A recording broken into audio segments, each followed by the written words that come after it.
All right. Hi, everyone. Welcome to podcast number two of the BBB podcast. Um, Apologies, we were supposed to start at 7:30. It's almost 7:50 right now. But just like the way where, we wait for our friends to all come together when we start a ride or start a drive together, it's something of a very similar situation here today as well. Call it Indian Standard Time or Biker Standard Time or today Driver Standard Time. It's a very special episode of the BBB podcast today. Although the group originally is for bikers, we have some special announcements to make today. And I have with me an august group of drivers here, people who are very, very passionate about driving, who have done amazing tours on their cars, and a lot more experience to learn from them and for all of us to share. Very quickly introducing the panelists today. I'm your host for the day, Nilanjan.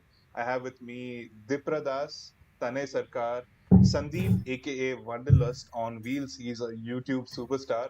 And we also have Abhishek Mandal, probably a YouTuber whose videos are the most cinematic on YouTube. I'm a big fan of his, and I'm very, very excited to host him on the podcast. Welcome to the show, guys. Thank you. Thank you, Nilanjan. Thank you, Nilanjan. So, how you all doing right now? Where are you guys? Could you tell us a little bit as to what you're doing right now?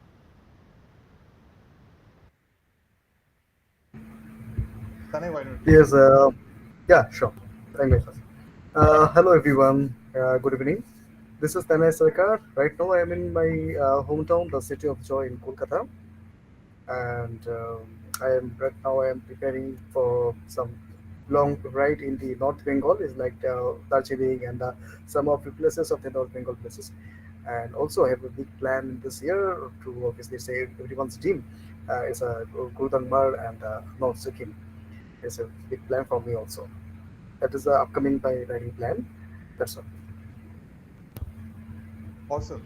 Abhishek, we know that you just did a drive to Ladakh and back. Could you tell us where you are right now? Have you completed that drive or you still Yeah, there? my mind is still there, but I am back my back to my base location actually. So I am at Bangalore right now, and yes, I mean the trip was awesome. And as I mentioned, like I am back. It's almost 10 days past, but my mind is still there. So it's like that. Awesome. I mean, we can't wait to hear the stories that you have to share. But I want Yeah. to quickly go over to Sandeep. Sandeep, you are a YouTuber. You've been doing frequent journeys. Tell us a little bit about where you're based right now, and what are you doing currently? Hi, Nilanjan. Hi, everyone. So, thanks for adding me to this podcast. So, currently, I'm in Bangalore. It's been more than a year that I'm not traveling with. Recently, me and my both are blessed with a cute little baby girl. So, now we, Congratulations. thanks. So we are in a new phase of our life. Parenting has just started, so we are just waiting for her to grow up so that you can see another member added to our Wanderlust community, and hope very soon she will also join BBB in upcoming rides. Awesome, very cool. And for those of you who watch BBB Podcast 1, you would know Diproda from there. Diproda, how you doing? It's been a while since we did the last podcast, but how you doing? How's life? Hi Niranjan, hi everyone. So I'm doing great, Niranjan. Thank you for asking. And of course, Niranjan, you must be knowing during my last broadcast. So I was with a team where we were preparing ourselves to be Ladakh. So unfortunately, so in out of those groups, so everyone right now in already Chandigarh. So today was the day two of our Ladakh ride, and today people were heading from Chandigarh to Patni Top, and I was supposed to be there with them in Patni Top today, but unfortunately due to some of my work, so I wasn't able to join the group this time for the Ladakh. So because due to which I had to drop out, and unfortunately I'm in home, but my mind is still with them, in Patni Top, and so I'm just traveling with them, virtually and spiritually with them. So, but of course, I'm happy that I'm over here and able to be able to join the second broadcast for the BBB, and currently I'm at home itself. So that's all. Thank you. Luckily for us, you're with us here, which means that, you also have a lot of interesting stories that a lot of our listeners and viewers can see and hear today. Talking about listeners and viewers, as always, everyone watching the show, please remember that live chat section is open, so you can ask any questions, and I'm monitoring that on my phone here, and I'll ask those questions to the panelists, and take in your feedback, take in your suggestions, clear any doubts that you have today. Also, since we were on the topic of Ladakh, just a quick reminder, we did a full blown podcast about planning your trip to Ladakh, starting from logistics to budgeting to stays, the route, the kind of equipment that you need to carry, and also, personal preparation, whether that be physical or mental preparation. That is listed on the BBB podcast playlist on the Bangalore Bong Bikers channel. So please do feel free to watch that video. Once again, I'd like to welcome everyone here on the podcast. This is a very, very special one. So if you just tuned in, grab your favorite drink and join us. Today's topic is about driving. There are a lot of us within the Bangalore Bong Bikers community who are also avid drivers. We, like to take our cars on long trips, probably use them from a daily commute perspective. And one thing that enables driving is that the ability to take our family as well when we go to some places. So we have, Abhishek here who has been frequently driving with his family. Abhishek, I'd just like to ask you about your recent trip to Ladakh.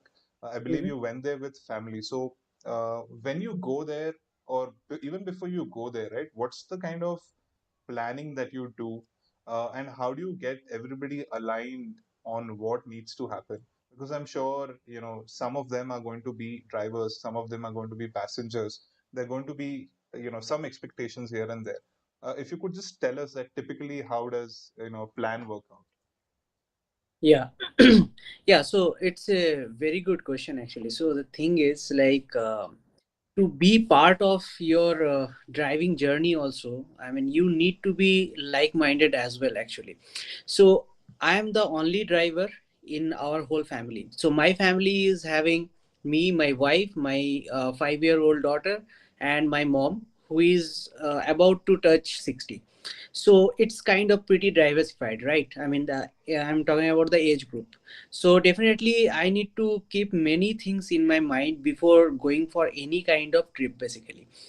But the biggest blessing I am having is like my family also loves that journey in our car basically. And they love not only because they love to see the, I mean the scenic beauty and all those things.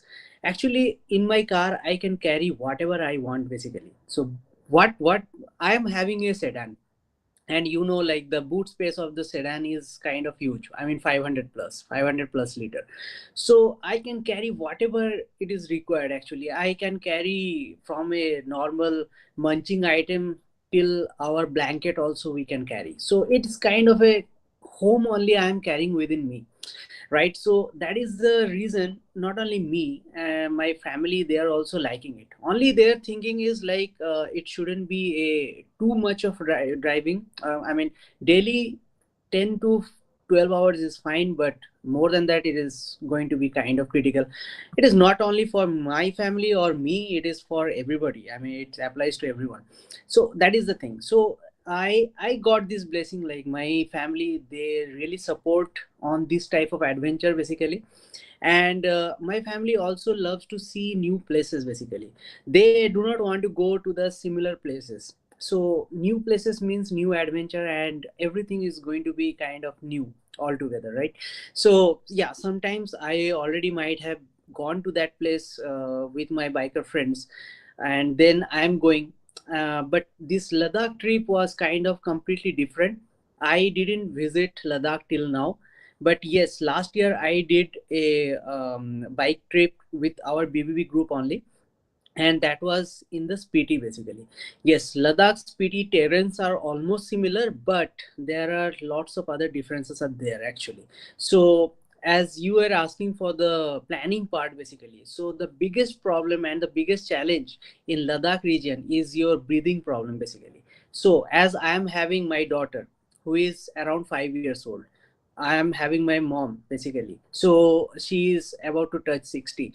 So I mean definitely this breathing problem is the most dangerous thing I can think of basically. So that is one part. Second thing, I was planning to see, the thing is, I have my daughter's school, right? So obviously I need to plan on the summer vacation season basically. And you know, the summer vacation starts around May 1st, and maybe it went till June first week, till that one. So my trip has to be planned in between that one basically. So I started my journey around 28th of April, which is not suggested to go to Ladakh. And I have really seen that picture. Whatever I have experienced, I would say like actually it's very beautiful, but it's dangerous too. Actually, so I would suggest like you shouldn't plan around May till May mid. Basically, if you want to plan it after May mid. That is the safest one, but whatever I have seen, that is kind of a life changing thing. But yes, risk associated, it was too much actually. So anyway, so the breathing problem, it was there in my mind. Second thing is too much of cold, because the time I went, it was around minus 13 minus 15 in the Pangong Lake at the night area basically.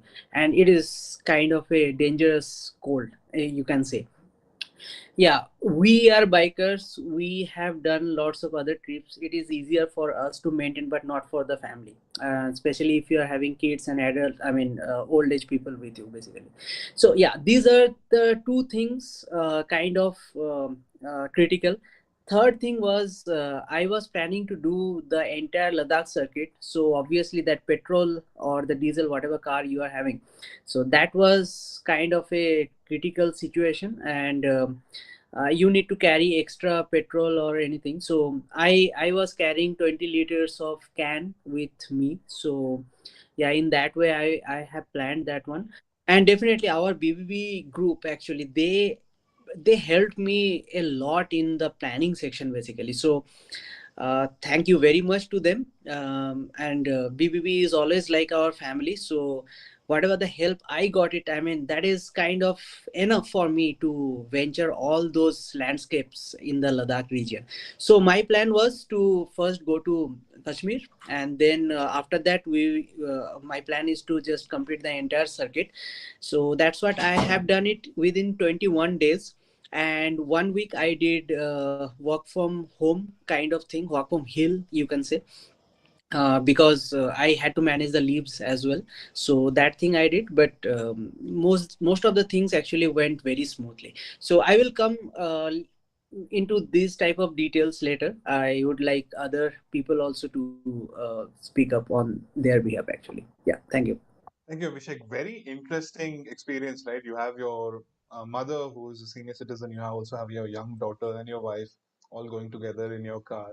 And, I do want to know what the experience is like riding to Ladakh and driving, because I haven't done either. Okay. But one thing that keeps, recurring in this podcast as well as in the previous one is how long these trips are, right? And I've always wondered, and I asked this in the previous podcast to Satyajit, how do you manage the leaves? And he said, let's not talk about it because our managers might be watching. But today we Yes. have Sandeep Wanderlust on Wheels. Sandeep, you have been creating amazing YouTube videos, and you also have a very big YouTube channel. So I also want to ask you, how do you manage your schedule? But before that, could you tell us a little bit more about your YouTube channel? How did it start, and what are the things that people can expect when they subscribe to you? Yeah, hi Nil. Hi again. Uh, so if I talk about my YouTube channel, like basically I travels a lot. So earlier before marriage, like when I was a bachelor, few means I have been to few of rides, joining BBB. But most of the time I like to travel solo because you will be on yourself. So wherever you want, you can plan accordingly. So riding solo, I have been to interior, forests of Uttara Kannada districts, then to Ulupuni. I have also ridden, means I have been solo to Kodachadri, a toughest off-road of Karnataka. So that also I had done solo, Kyatanamaki, Kodachadri. So most of my rides used to be solo or maybe with one or two, members. So talking about my YouTube journey, so earlier I used to just click pictures, like whenever we are a beginner, or when you have a new traveler, so we used to click picture and post them in Instagram or Facebook. Maybe that time Instagram was not there when I started, so I used to post it in Facebook. So gradually, then few of my friend, every time they used to ask, like in my office colleagues or friends, they used to ask about the places, how they can manage to travel those places. And somebody then started, means a few of my friends or colleagues, they started suggesting me, why don't I document my means travels, so that it will be easy for someone who is looking out for similar kind of places to visit. And even me also, instead of following any blogs, blogs, so I directly follow someone's blog, so that I can virtually first travel to that place and then reach out. And at some point I feel like I was missing some links. So this is how my YouTube journey started. I bought a GoPro, I started recording it. I thought like to store it in laptop, but as you know, like a video footage which is a raw video footage which is coming out of GoPro, it's used. So all my data will be, I cannot store them for a long. So thereafter it stuck to my mind, and a few of my friends also suggested, as I said, like YouTube is a very nice platform where I can store my videos. So from there it started. I started uploading a video so that it can be stored and it can be handy anytime. And I know don't need to save those used file in my laptop anymore. So its journey started with a free storage, and thereafter when people started liking the video, it's not a very big channel, like, so it's around like 10K subscribers, but I am very happy with them because I do have a connection with them. So most of them, people who are watching, or maybe I can call them as my YouTube family. They regularly post comment about the places. Whenever they have query, they ping me on Instagram, and I gladly share my number, because instead of keep on typing for a long, it's better like we can join for a quick call and resolve their doubts. So this is how it started, and so far it's going good. But as I said, from last 1 year I have not been driving, so you will not find a video like last video, one shorts I have uploaded some 2 3 months back. So YouTube, my YouTube channel is purely travel oriented. So whenever I get a chance to travel, I do share those videos, or memories. Just I want to document my memories, and viewers are also liking it. So this is how my YouTube journey started. And since the today's topic is purely on Ladakh, so if I talk, I have done numerous, multiple trips around pan India, both in my bike. Bike is limited to Maharashtra only, means towards north if we talk. So max I have done till Maharashtra. Apart from that, I have done entire southern part of India, including four state, Goa, etc. So I ride a 2012 Charisma, clocking like 90,000 kilometers, and this 80,000 I have achieved before COVID. In meanwhile, like in this 3 year, I'm not riding my bike much, or else it would probably have been crossed this 1 lakh sweet mark. So let's see if this year I can join more rides with BBB to get that milestone. And if talking about my driving, so yeah, I have done two pan India drive, that is from Bangalore to Ladakh. So first, I'll explain you in detail, because both of my drives were for around 2 months. So I have that option to work from anywhere. So basically, I thought like, why to work from Bangalore? Let's work from Himalaya. So I was not calling it as work from home rather than work from Himalaya. So in both the occasion, like first time when I drove, like directly from here, I drove to Chandigarh. So I'll explain everything about how I manage leaves, and how I manage this on work along with working from home. So leaves all total I have taken, means in a row I have taken 2 weeks of leave. So those leave used to start around Friday and will get completed by the after 2 weeks, that is on Sunday. So this is how I managed to get a total of 17 days of leave. And in between, like I used to travel from Bangalore. My first halt was like in Chandigarh. So from Chandigarh I used to again work for like some 3 4 days, because I have friends in Chandigarh. After working from there Chandigarh like 3 4 days, then in a row, like I said, like 2 weeks of leave I put down. And second time, and in those 2 weeks of leave, during my first drive I covered Spiti Valley, Ladakh, then Kashmir.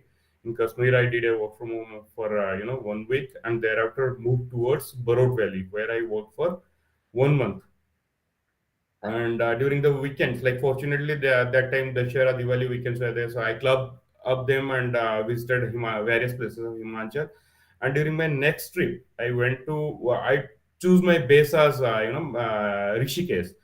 From Airbnb, I took a homestay for 1 month, and from where I traveled to Kedarnath, Badrinath, and Gangotri after darshan. Our plan was directly to return back, Bangalore. But when we are in north, so Ladakh is love.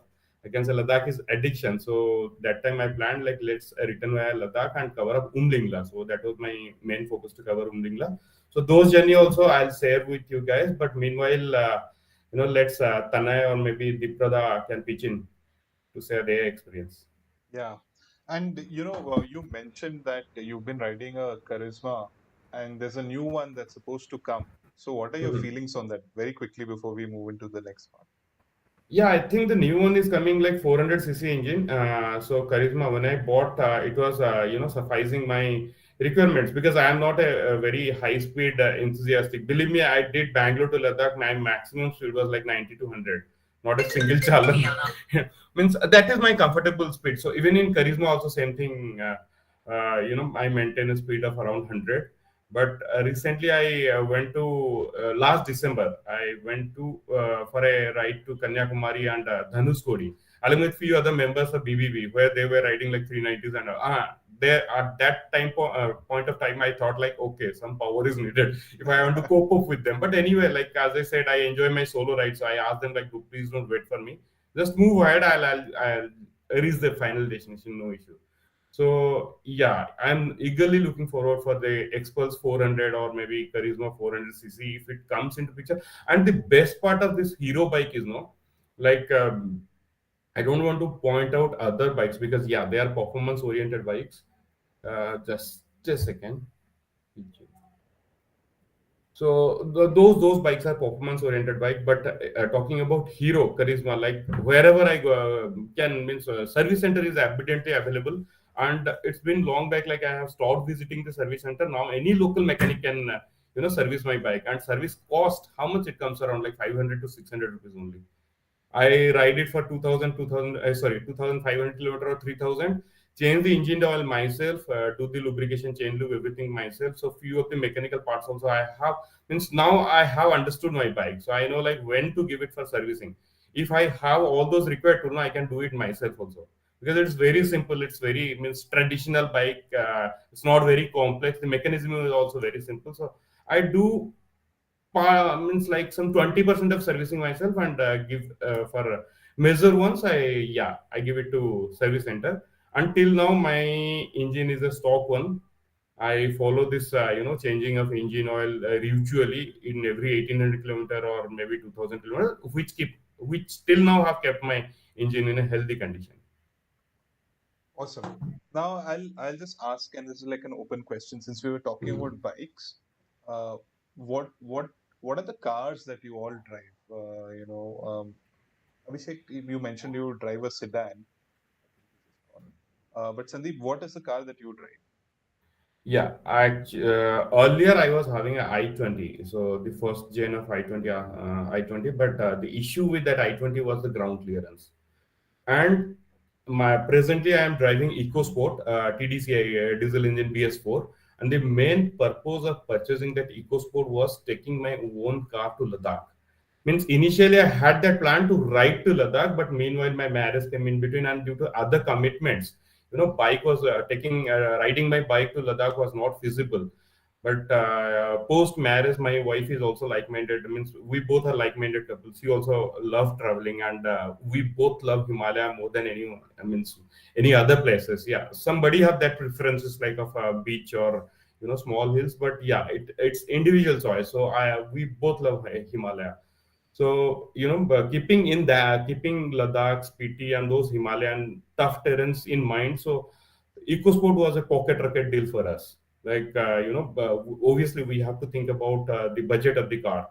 So, if we go for a proper SUV, I'll not call EcoSport a SUV, it's just a mid size, high raised hatchback or a jumbo hatchback, I can say, because getting a proper SUV in India now due to Scorpio N, okay, it's kind of budget friendly, But all other XUV were expensive back then, like some 3 years back when I purchased. Most of them were around 50 lakhs, so it was completely out of my budget.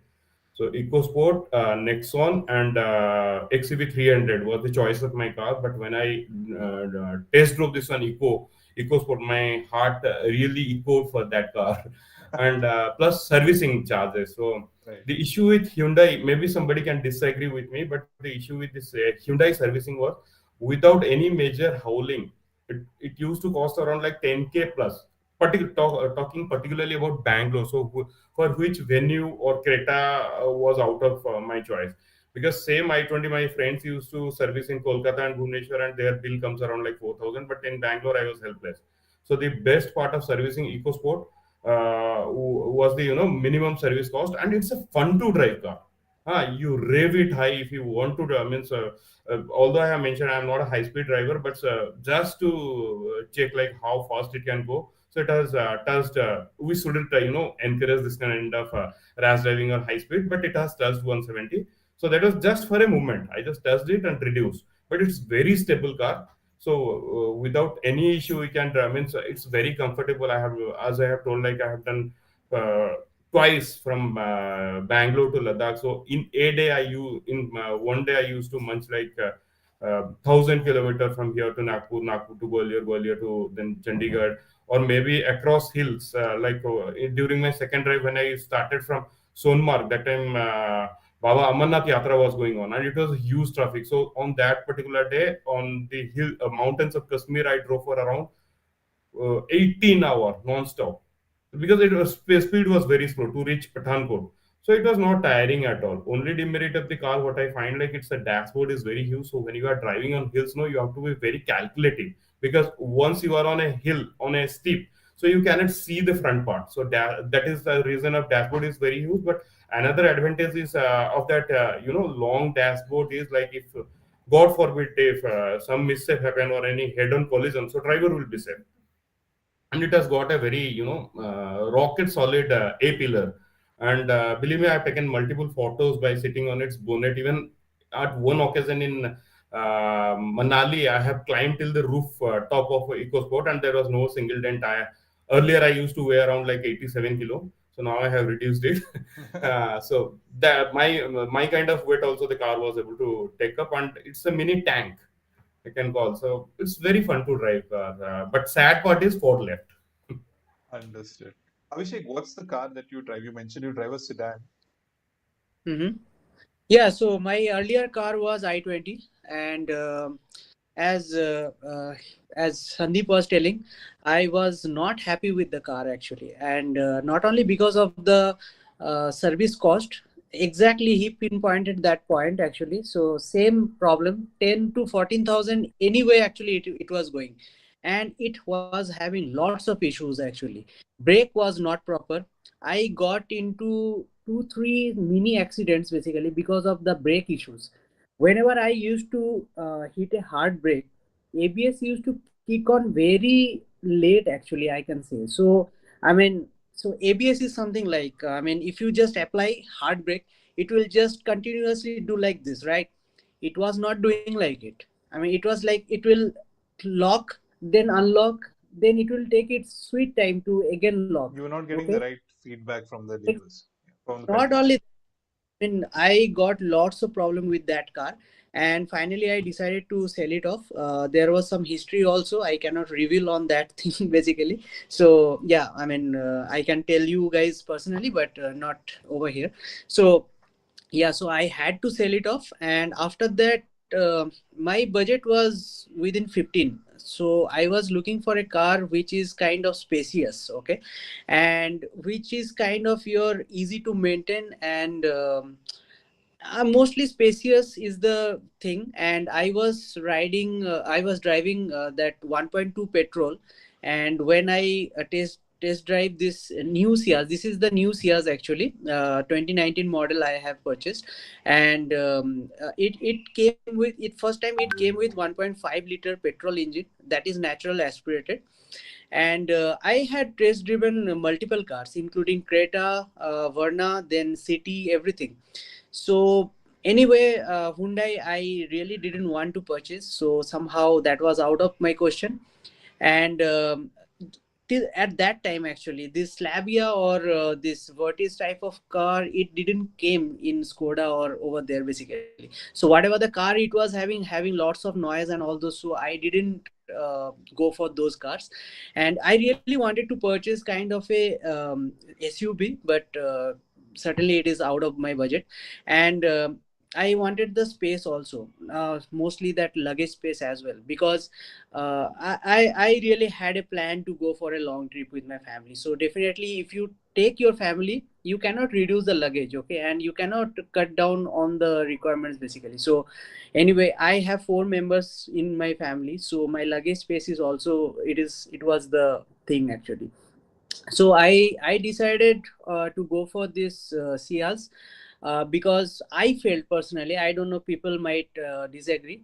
I felt Sia's build quality and City's build quality was almost similar. Like if you just press the panel, it was almost similar. Okay, and Verna, though, it was out of question because somehow there is no leg space available in the backside. I was talking about the old Verna basically.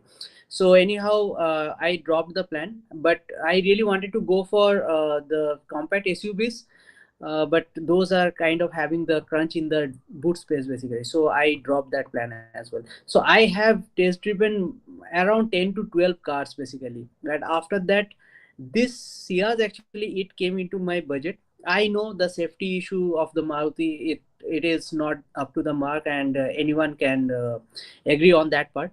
But apart from that one, this car actually, touch wood, it never disappointed me till now. Whenever I hit the brake hard, it stopped actually. Okay, whenever I wanted it to accelerate, whenever I wanted a quick overtake, it has given me enough power, especially in the hills actually.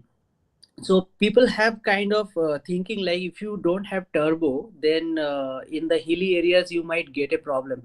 But believe me, in okay, in this particular kind of this trip only, I was going from Zozila. I was crossing the Zozila basically. So Zozila was closed for around 6 days, and the seventh day when I tried, it was kind of a 7 to 8 kilometer traffic jam. It was there. Okay, and in this type of steep climbing, I was actually just going like this. So every time I had to apply the handbrake, and then I need to go up basically. Believe me, not a single time I had to keep a stone behind my wheels basically. Every time it just picked it up. And just remember, I had 4 member in onboarded in my car. I had a huge luggage. There is not an inch space was available in the luggage space, basically in the boot space. So car was fully loaded, and it performed amazing. And people are, I knew like my car can handle any problem, any situation. Only the thing is the ground clearance is a problem, because it's a sedan after all. Okay, you cannot go anywhere, right? But believe me, in the terrains of Ladakh also, it kind of just I will release few of the videos soon, and you can just imagine by yourself like how it handled all those basically. So I have driven in the black ice. Yes, car struggled, only it's having the front wheel, so obviously it struggled, but it performed better than Figo. It was in front of me, because people had to came down to push the car. No one from my car came down actually. It just went. Obviously it was not going in straight direction. Obviously it was doing kind of snaky movement, but obviously it was really nice, it pulled. But yes, that black ice was not like whatever we have seen in the video of this Manali and all those in the winter season.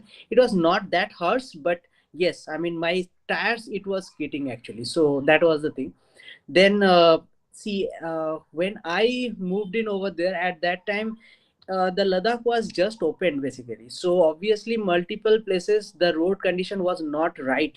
So on that situation also, few places are washed out, few places are having lots of mud and all those things. It handled very well actually. I got surprised like how it just did it. And the third part is when I was going towards the Umlingla, I was thinking it's 19,024 feet, right? I mean, it is the world's highest. You have something in your mind like whether that car will go or not. If you know the driving, I mean, you can easily have to put your car in the first gear in the steep climbing. I never put it. Yes, traffic was not there while I was going to Umlingla, but always, but you have to do the U-turn bend, right? I mean, the hairpin bend also you need to do it. Every time, second or third gear, my car pulled every time. Okay, and it has given me good mileage as well. So, I mean, no doubt the engine is very good. Okay, and yes, I have done few of the modification in my car. So first of all, I have bush installed in the shock absorber basically. So my ground clearance is 10 more than the normal Cias. And then I have a upsized tire actually. So that is also a Continental tire I have put. So that tire actually when I purchased, that tire is kind of all weather. They said actually if you put this tire in the ice also it can manage better than the other tires basically, and I have seen this one in my this particular trip actually. So not only this, my car just now it completed 50,000, and 5 years is not yet done.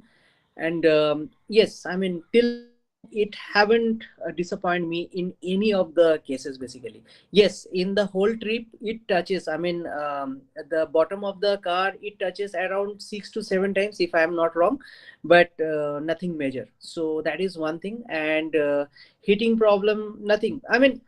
Uh, I mean, Maruti, you know, like in the hilly section and all those, always we used to say like Alto is the Pahado ki Rani, right? So something like that. So I have seen, I mean, it performance was awesome. And if you want to know the highway performance, so in highway, how I have driven, like while going to Kashmir, basically, I have taken 4 days. But while coming back from Jispa till my Bangalore, I have done it in 3 days, basically.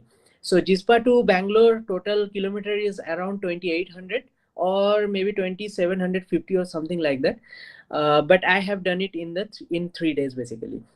So last 2 days I have driven around 2,200 kilometers. Okay, so uh, I mean I didn't feel very tired or anything because I was enjoying it. But yes, whenever there is a kind of truck type of traffic is there, so where it is kind of tiring and all those. Apart from that, I never felt like it is giving me trouble or the suspension is not good or the seat comfort is not good. Everything is very nice actually. So till now experience with my this car is very good. But yes, if you try to go for any kind of extra terrain like Spiti or anything apart from Ladakh is also good, I can say. Spiti or Zanskar, it's out of question in sedan. So it is going to give you lots of trouble if you are taking your car. So yes, I mean it is not meant for these hilly sections basically, but wherever there is a road, this car can go and this car can do anything, any wonders basically.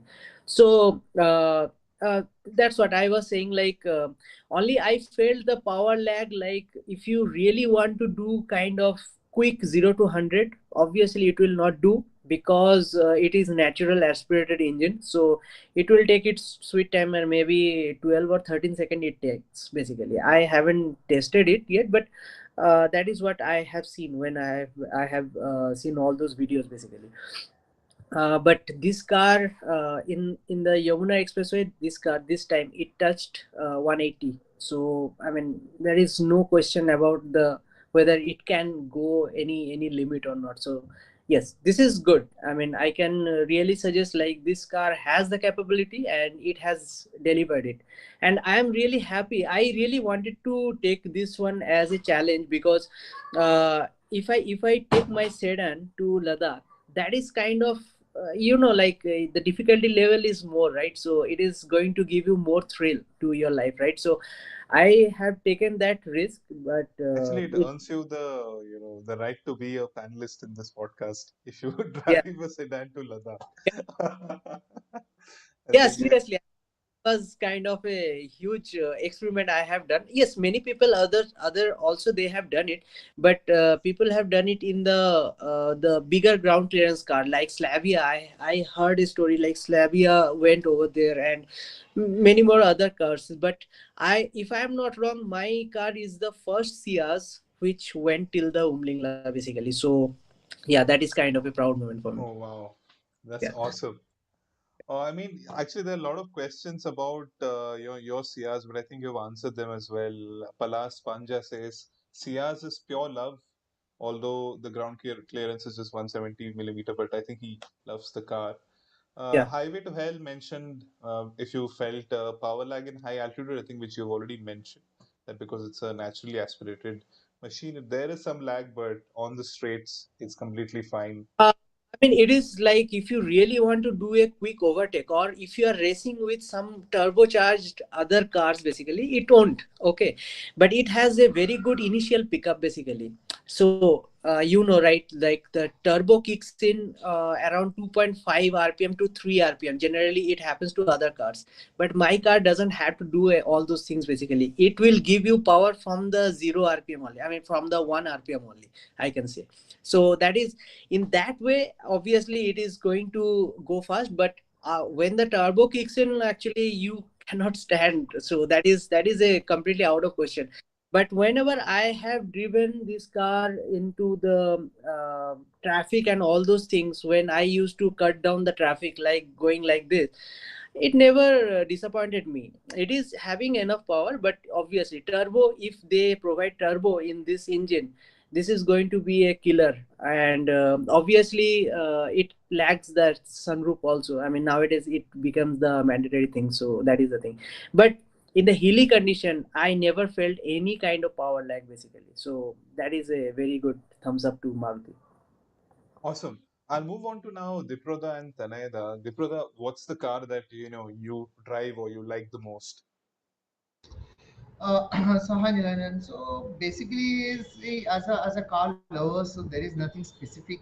I like all cars. Okay, so it's just it's an individual how you want to enjoy the drive. Okay, so all the cars are good. There is nothing called as bad car or something. So it's all good car.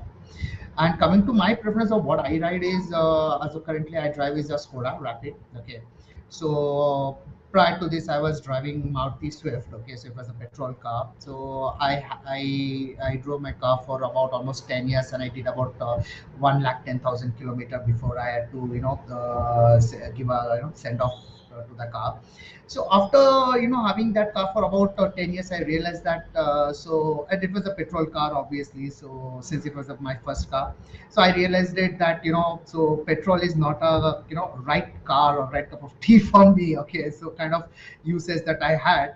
So my second choice when I was planning to upgrade or change my car, so I had a very specific preferences for me, and which is more of a non-negotiable for me.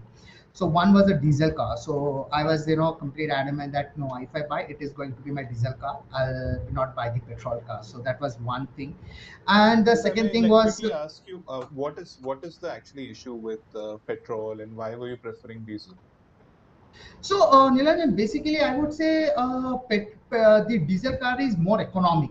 Okay, so it depends on the individual usage. Okay, but if you're a kind of a person who use a car extremely or you drive a lot, okay, I think diesel vehicle are more economic in terms of on a daily usage. I would say. See, I mean, at the end of the day, the difference what happens is you pay less amount for your car when you buy a petrol car, but at end of the day you spend more because your fuel efficiency is less, and your fuel and the petrol cost is again higher inside. So you spend up ending, you don't pay it initially for your car, but you end up spending at a long term cost or a long term ownership. You can use spend more. But when you buy a diesel car, so what happens is you might be spending a lakh or 2 lakh extra initially, but then as a long term usage you would be spending less because your vehicle has a better economic, and your diesel car has a better mileage as well. So as a long term, or a long term user, so you'll be spending little less. So with that was a specific reason why I wanted to buy a diesel car. Okay, so I mean, not much, anything more than that. The specific is that it was more economic. Okay, and with that, since I was driving as Swift, which is 1.2 liter, definitely if I was looking out for upgrade, I was definitely looking for anything with more than 1.5 liter and above is what I was looking. So with that, what happened is overall, so I purchased this car in 2019, end of 2019. So my because of this specific requirement, my options have actually came down from the market. So firstly, I was using a Maruti. So my second upgrade was definitely I was not looking for Maruti, and secondly, I was looking for a little upgraded, like no sedan is what my preference was. So they had the Ciaz was the only sedan they had, and that too also it was coming with 1.2 liter. So I mean, having already 1.2 liter, again going to 1.2 liter doesn't seem to be a worthy upgrade for me. So that's the major reason why the Maruti Ciaz went out of my list. Then after that, so the shortlisted car was Hyundai Verna, definitely. Okay, and then there was a Honda City. Now coming to the Honda had a very good reputation with petrol, but not with the diesel. So I mean, a lot of people had a lot of challenges because Honda has been always known for their petrol engine. Okay, they are like masterpiece in terms of petrol engine. But then when they came into the market with a diesel engine, there was very a less number of people who were buying, and people who were buying also they were not really happy with kind of the engine that was Honda was providing. So with that, Honda City was in my mind, but I was not pretty sure because of the some kind of negative feedback with related to diesel engine. Then the only option which I had, option was your Hyundai Verna. I was not looking for a German. So as you know, Skoda and Volkswagen are difficult. It's expensive in maintenance. Okay, so post ownership it's pretty expensive. So definitely that was not in my mind. Okay, or in my list. Okay, so Hyundai Verna was something I pretty much shortlisted, and in fact I was just about to book the car. But before I do that, I thought of doing a little bit of taking some suggestions, and with my friends, colleagues who already have some. So then they told that, see, it's nothing wrong, why don't you go and take a test drive. And it was pretty a time where Skodas were running some good offers as well. And so my friend told me that, why don't you check Skoda Rapid or Volkswagen Vento. So both of them, because Germans were always known for the diesel engine. Okay, so they make, so there's a specific model of the engine which we call as TDI, which is no longer there. So that is one of the best engine which was available in the market in terms of diesel. So TDI. So my friend told, the if you're looking for diesel, why don't you try out, take a test drive of this vehicle and see how it is. So I mean, Germans are known for that diesel engine. So I was like, okay, so nothing wrong in taking a test drive. Let me take a test drive. So I went ahead, I scheduled a test drive for Volkswagen Vento as well as Skoda. And trust me, Nilanjan, the Germans are masterpiece in engineering. I mean, trust me, after driving that car, okay, I took a test drive of the car, and in fact, I took the test drive almost three times. Okay, over a period of 2 weeks, I took three to four times. And it's not just like a 3-4 kilometer or 5 kilometer. I took a test drive of about almost like 15-20 kilometer, and I was glad that they were happy to offer me that kind of a long drive. And after driving the Skoda Rapid, and trust me, I mean, I didn't like driving any other car.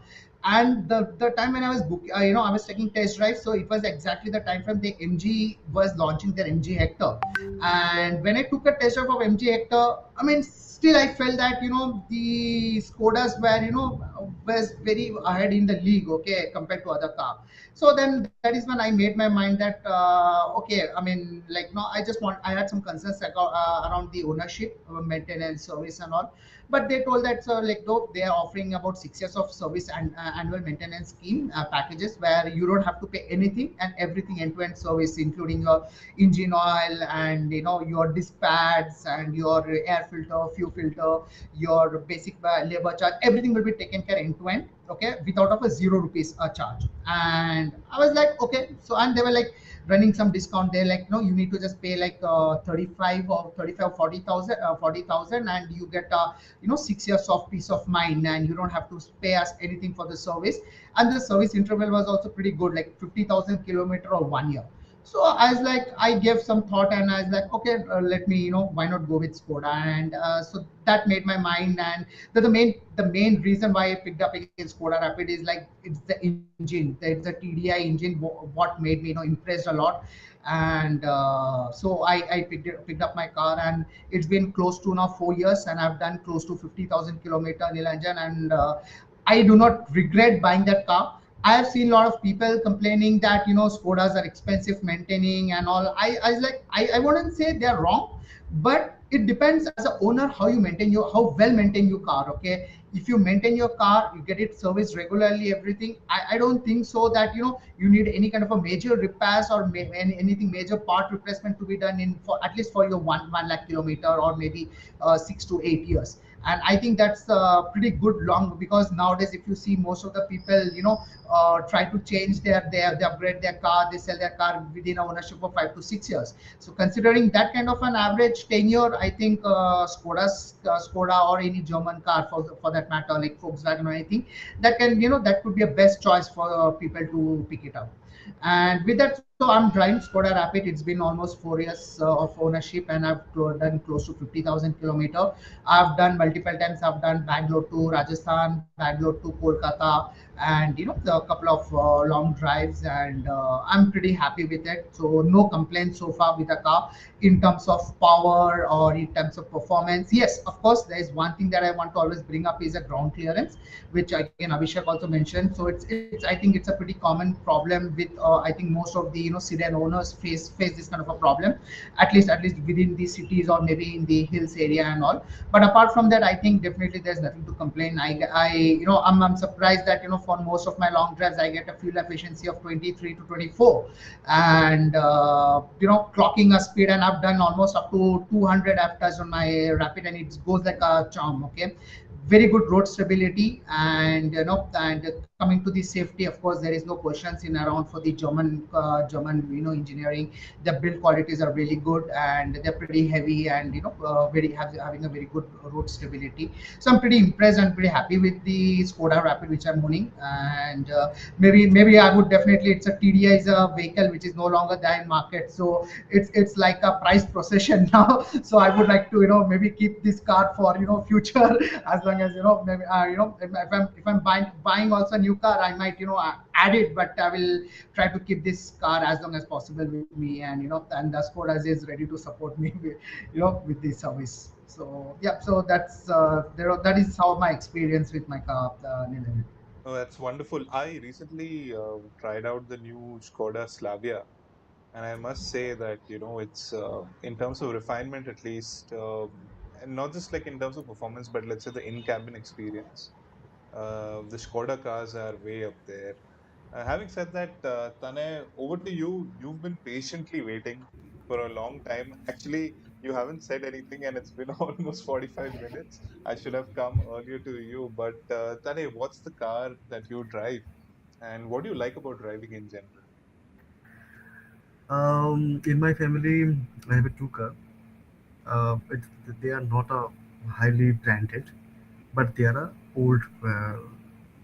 old gem. One is Hindustan Motors Ambassador. In my family, I have. It's around 1975 years.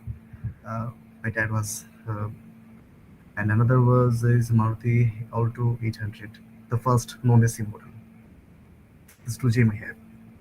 Yes, I have had a quite experience with Maruti Alto, but Ambassador is tough for me because it's a very hard accelerator, hard brakes, and the hard steering. So I'm not able to ride this Ambassador, and I'm not too much too much expert in the riding, but driving. But I'm expert in the riding part, and my passion is for ride, not for more than drive. हाँ पहा गाड़ी के साथ family को लेकर काफ़ी काफ़ी long drive पे हम लोग ने किए हैं लेकिन मैक्सिमम टाइम से driver was my dad right now she is no more with us just 3 months back I have lost my dad so गाड़ी अभी घर में रखा है अभी गाड़ी को यूज़ नहीं कर रहा है क्योंकि वो सब कुछ मेरे डैड के हाथ में था सब कुछ तो फिलहाल गाड़ी लेकर बाहर जाने का कोई प्लानिंग तो फिलहाल है नहीं मेरे पास जो भी हो रहा है मेरा बाइक के साथ ही हो रहा है मेरा प्लानिंग सब कुछ हाँ, एम्बेसडर के साथ एक कहानी है मेरा, जो I want to share with all you, that we drive the ambassador with North Bengal, Darjeeling, to Kolkata to Darjeeling is around Aholdhara, the place is that North Bengal Aholdhara place. तो वहाँ पर हम लोग directly गए थे वो ambassador को लेकर ही। That is a quite experience, क्योंकि पहाड़ के कोने पे एम्बेसडर लेकर चलना वहाँ पर इट्स नॉट इजी। लेकिन वो हम लोग ने ड्राइव किए थे उस समय। छोटे मोटे टाइप वैसा कुछ हुआ था, अदरवाइज वैसा कुछ एक्सपीरियंस है नहीं गाड़ी के साथ मेरा कुछ। मेरा जो भी है बाइक के साथ ही मेरा एक्सपीरियंस है। Yes, I have a long drive ride experience in my two-wheeler. It's Bajaj Avenger, and my upcoming riding plan is also there in the North Bengal and the North Sikkim oriented. That's I have a little bit plan for me. Awesome. Actually, talking about the Hindustan Motors Ambassador, one of the fondest memories that I have of being inside a four-wheeler is with an ambassador. So I just like to share this incident. I think I was very young back then. Probably I was in like fourth or fifth standard in school. Hmm. And we used to live in Mysore, and for every summer vacation, we used to go to Kolkata to, maternal Okay. side, paternal side, so on. So I remember, I don't exactly remember, the name of the place. I'm not able to recollect it right now, but we were there at the railway station. We got off, and our relatives came to take us, and they came in this ambassador. And Ah, this was an all white ambassador, but it was loaded. Like there was a different kind of sound system. It had like different yes. wheels, and you could see that, it's like a bling version of a Hindustan Motors ambassador. Sat inside the car, And the and indicator was a diamond cut. yes, yes, absolutely. Diamond cut And, indicator. It's an and awesome indicator, and the starting engine point is the sound is marvelous. And I remember, so there were like four people sitting in the rear passenger row. There Yeah, was a आराम driver से. on, yeah, there was a driver on the right side. There was my uncle who was sitting on the passenger seat on the left, and I was sitting in in between the gear lever. So I was sitting in the Yearly middle yes, seat, yes, yeah. yes. And this is like probably 9:30 in the night. So, and this is like a rural area, and it's pitch dark, and you can see storms coming forward. There's like lightning and thunder, and this ambassador is going on the straight road, and I'm sitting right in the front of the car, and we're going very fast. I don't know how, probably like 80, 90 kmph, but it just felt faster. We were the only car on the road, and then suddenly this driver, he honks, and he's modified the honk to that of a truck, Truck. and it's just blaring across the road, It's and a it it's was, it's a it's a vibration home. yeah, and Vibration home. Yes. it was such a fantastic We are also the experience. we are also using the same horn in our ambassador, Okay. and it's a dark Yes. black, and the Yeah. build quality is too superb, and इसका muscular है, ये सबकी बाप है अभी भी बोला जाए। हाँ, True. लेकिन उसका स्पीड 50-60 ऊपर से ज्यादा हम लोग ले जा नहीं Yeah. ऑब्वियसली रन करते नहीं है, क्योंकि अब ओवर स्पीड हो जाएगा तो इसका ब्रेक का इश्यूज हो सकता है, क्योंकि अब काफी पुराना गाड़ी है वो। तो maximum 50-60 is So one question then, I like how you are maintaining that. चल रहा It's है more than 15 years, right? How you are maintaining हाँ. all registration and all those, that's kind of a problem right now. No, no, no, no, no. It's not a problem. It's not a problematic. Obviously, there is a certain criteria to maintain the car, and we are not providing this car for any kind of third party or any kind of that जिसे भाड़े दिन में कहते हैं ना, हम लोग उसको कभी किसी के पास रेंट पे नहीं देते। वो only using in our only for family purpose. That's why we don't have any kind of issues. If when you are providing your car for a rent part or in third party for any kind of agencies oriented, then they have a question. But Okay. when you are using either vintage car or old car in your family purpose or own purpose, when you are not moving out of the city, Okay, if you okay. are going out I of think your it, city, I think in West then you have Bengal a we get question. to see a lot of ambassadors still I planning in the Lots of city. lots of So lots of ambassadors. lot of so is ambassador over there. and then Yes, you feel very nostalgic, whenever you yes. travel. So it's Obviously, like Every time I go to Kolkata, it's like I like to travel in this yellow taxis ambassadors rather than using Ola and Uber. So I always personally feel that I enjoy that kind of nostalgic feel, and it's really good, fun, But traveling in. Triprata, actually, very good point. But off late, you would have seen actually the ambassadors, the yellow taxis rather, have reduced. They've all been replaced by Swift Desires now. Even in Mumbai, the Fiat Padmini is no longer very, very, The less main So reason is valuable. Nilanjan, the main reason is The the parts are not available right now.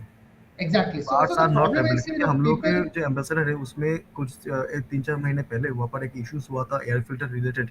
Air filter Calcutta में order किए थे हम लोगों ने, वो कम से कम हम लोग को बस 1 हफ्ते पहले मिला। 3 महीने से हम लोग उसके लिए एयर फिल्टर के लिए ढूँढ रहे हैं। Oh, okay. Wow. That is the main issue. Maintaining basically, yeah, getting the old parts because now it's kind that of is the main vintage issue. car. Vintage converted. Actually, Okay, this so And this and and, question. and so normally you would have seen. Yeah. So what happens is, I mean, the yellow taxis in West Bengal's ambassadors. So people hmm. doesn't take a good care of the car. Okay, so that becomes more challenging for them to maintain a vehicle and yes, availability of yes, spare yes, parts. Yes. And of course, it is pretty old, so you need to find a very reliable, a good, trained technician, technician or mechanic to work on the car. It's like I mean, it just not just anyone can work on those kind of no, no, the cars. So you need to have a very good mechanic who knows in and out of that car. So I think that is still possible in West Bengal, but if I can't imagine having that owning that kind of a car and maintaining in a Bangalore, because so yeah, I mean Kolkata is a city where it's kind of easy maintaining those kind of a cars But actually. I want to ask one question to all of you, if you have noticed this, and I've yes. always wondered this. The cars in Bangalore, the ones that you see on the road, they're hmm. mostly very, very well maintained. But the moment you go to Kolkata, the cars have dents in them, or there's some rusting, and it's like it's been very rough used. Is there any reason why so like our drivers in Kolkata more aggressive or Yeah. something? I am not agree with you, Niraj. I am No, not no, agree no, with but you. no, Nilanjan, I don't Because agree I, to that. I saw lots of car in Bangalore in my office area Murugash. There's a lots of car there and dent सामने वाला portion उसका तो टूटा हुआ है, पीछे वाला कांच उसका नहीं है। मैक्सिमम जो रेंटेड कार होते हैं ना ओला वगैरह उसका लुकिंग ग्लास ही नहीं होता। Without looking So glass he I वो लोग no, निकल जाते हैं। but but I'll I tell you, will Nilanjan. accident. Okay, so the thing is like I have driven till kind of more than 80,000 kilometers in my lifetime. Okay, हाँ, uh, I have driven multiple places in India, but हाँ। still, if I have to drive my car in Kolkata, I will afraid actually. So I don't know, like their driving style is too horrible, man. They say Seriously, that So no, they if you no. can do drive not in give Kolkata, you much can of drive space. anywhere in the world. Yes, So that is the specially thing. Specially in बड़ा That बाजार, is the I'll thing tell you. So I I will tell specially in you बड़ा like, बाजार। and I will tell you one thing. Like in Bangalore, I have seen people have lots of patience, man. Seriously, okay. But I don't know. In Kolkata, people don't have time at all. Okay, and they will not give you a single inch also while driving actually, because I have driven twice or thrice in Kolkata. I had to go for some kind of work over there, and I had to take my own car over there. I still have a Sandro in my home basically, and I have taken that Sandro. Sandro is a small car, but that car also I was afraid like someone will come and hit me, or I might have hit someone, because over there people have lots of urgency. I don't know what is the problem, and in Bangalore it's completely opposite. People have lots of patience, man, over here. But So Abhishek, in that's the Bangalore, main. it's not patience. There's no space. You're always in a jam. You can't do anything. You have to stand. No, no. In Kolkata also, space problem is there. Not all the places are empty. Okay, if you just go into the rush area, maybe Tanay can explain that one better basically. But lots of places actually in Kolkata also they don't have space, but their driving skill is kind of terrific. I sometimes say to my family, like whenever I see some slow driver in Bangalore, right? So I have seen like I told them like I really wish I can send them for 2 months in Kolkata. Either they will stop driving, or they will just improve their driving skills or something like that. But anyway, I mean, in a way, it is good over here. I mean, people are kind of pretty much sophisticated. They just don't want to take risk, and that is say good in a way. But obviously people like us, like who are driving from a enthusiast point of view basically, so we will feel like it is slow. But yeah, so that is kind of I mean personal opinion. So sorry to interrupt in between. I think our viewers, they have asked few questions in chat box. I can see. So few questions are. One question is related to: did you feel a power lag in high altitude? So maybe Nilanjan, can I continue?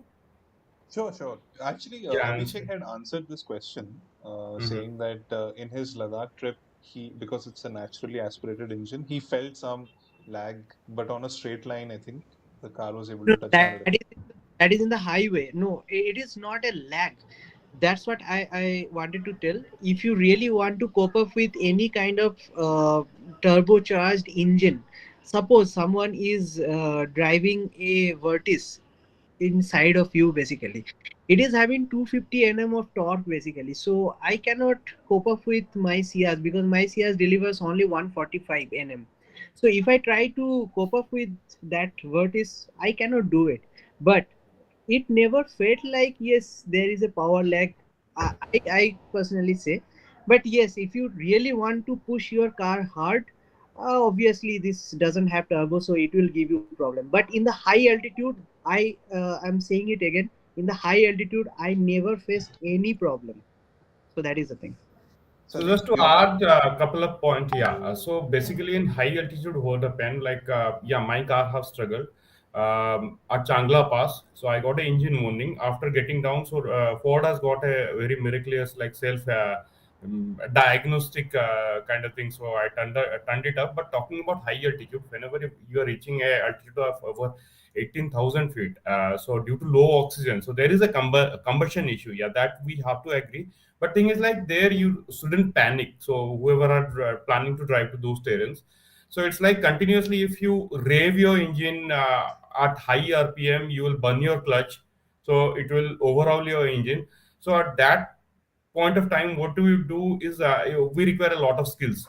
So as we ride our bike in off-road, like whenever our bike is stuck or the tire means tire is getting rotating at a certain point, instead of revving hard, we use both our clutch accelerator ratio, so that our tire will get a particular grip and our bike will keep on moving. So same is applicable for cars also.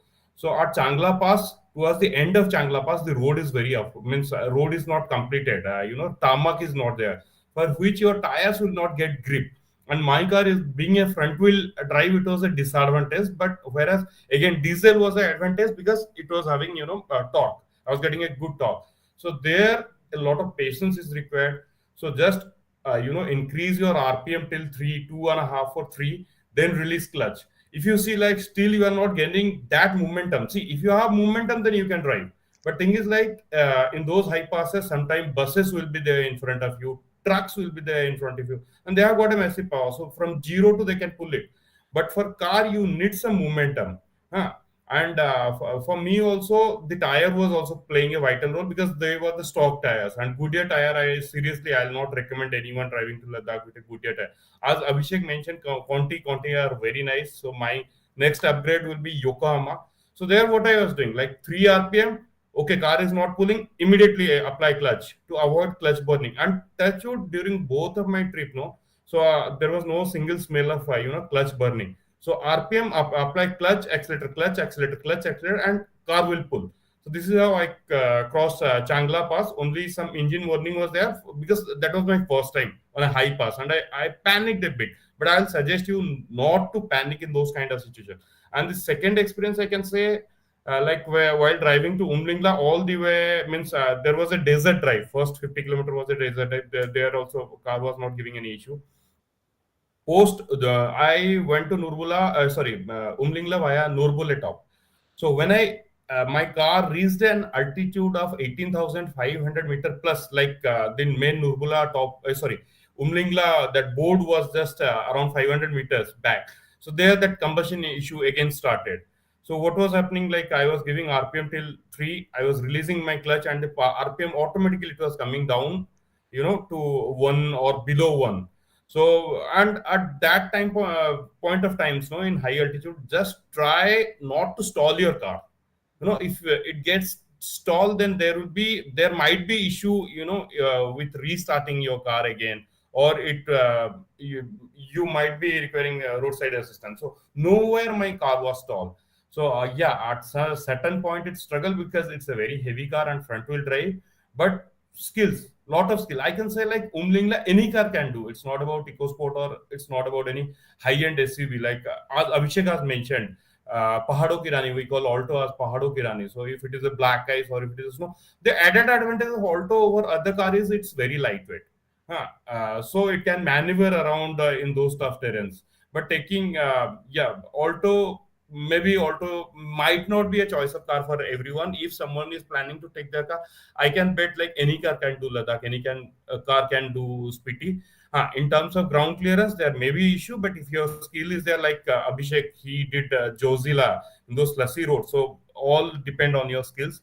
And the next question, it was related to power lag in high altitude. Yeah, there will be power lag, but we have to keep on driving. What is the required to be bothered when driving on ice? So if you see, like if it is a hard ice, like mainly talking about the black ice is nothing but after snowfall, when we keep on driving on those snowy patches, so those ice become very hard. And why we call it black? Because due to mud and all, the color of ice changes to black.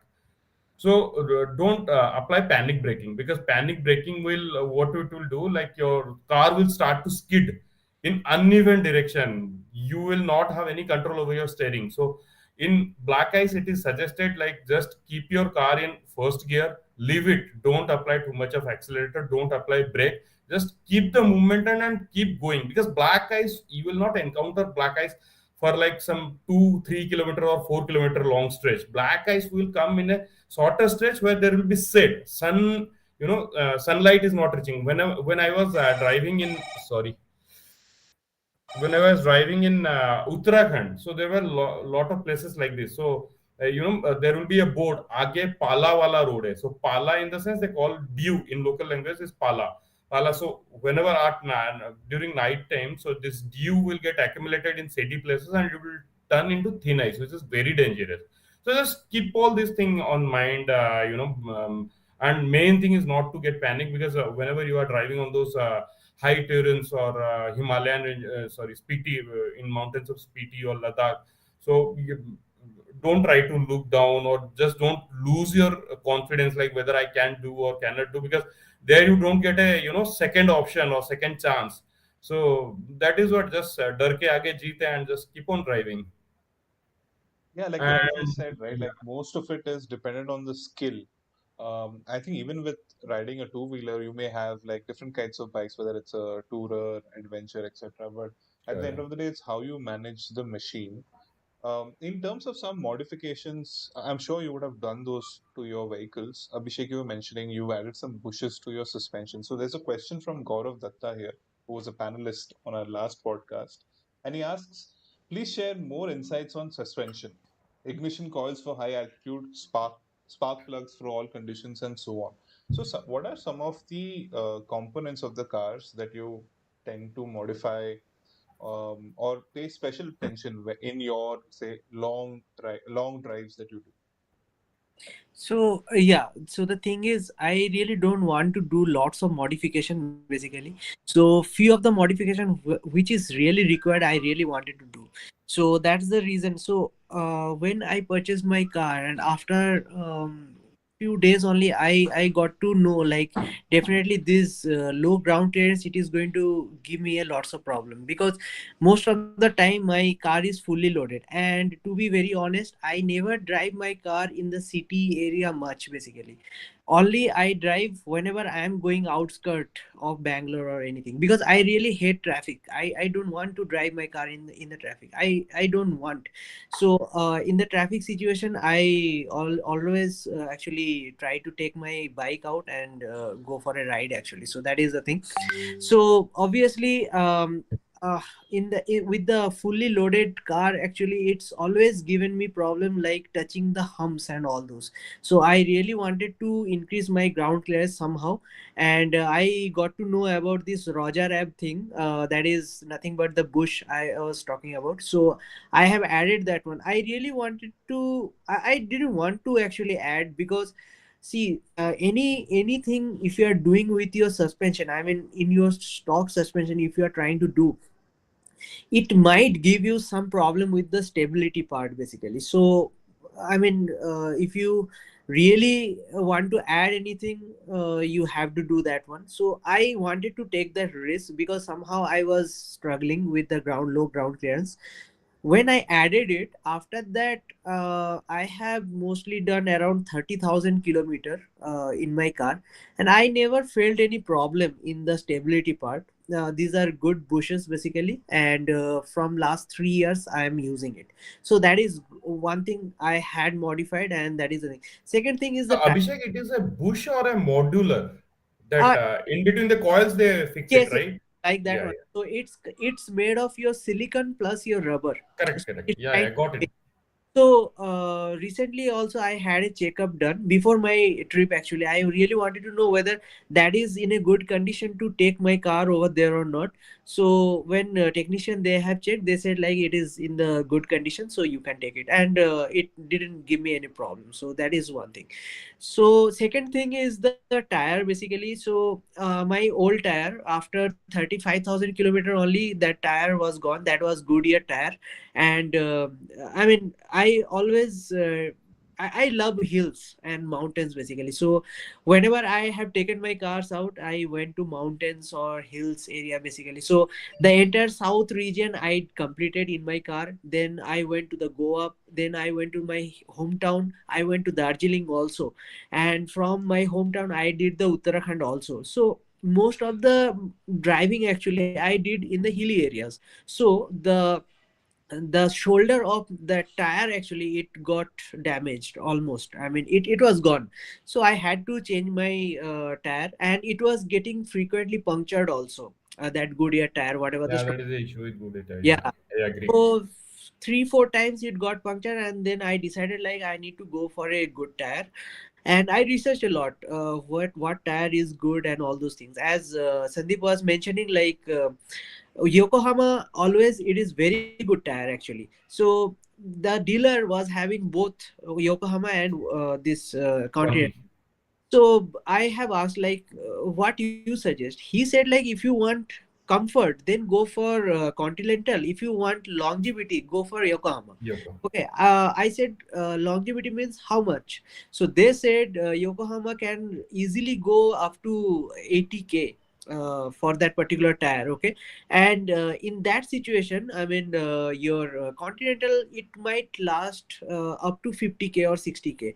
So I don't know like how many days I will keep my car, because my thing is like I don't want to stick to any kind of product basically. So after 5 years 7 years I tends to change it. So obviously it's one life only, right? So I want to keep changing and keep exploring all the possibilities, correct? Right. So the reason I don't know like how many days I will run, I will keep this car. So that's the reason I went for the Conti. And believe me, there is no tire noise in that tire, and grip is super awesome. Literally, I never driven any car which has Yokohama, because these two are the brands actually. They are having very good budget segment. Not, I will say budget, but it is little bit more than the budget. Budget is your Bridgestone and all those basically, but the comfort and all those things, that is not that much that I heard actually. So I went for this Continental, and till this one, I mean till this time, I mean I have driven around 15,000.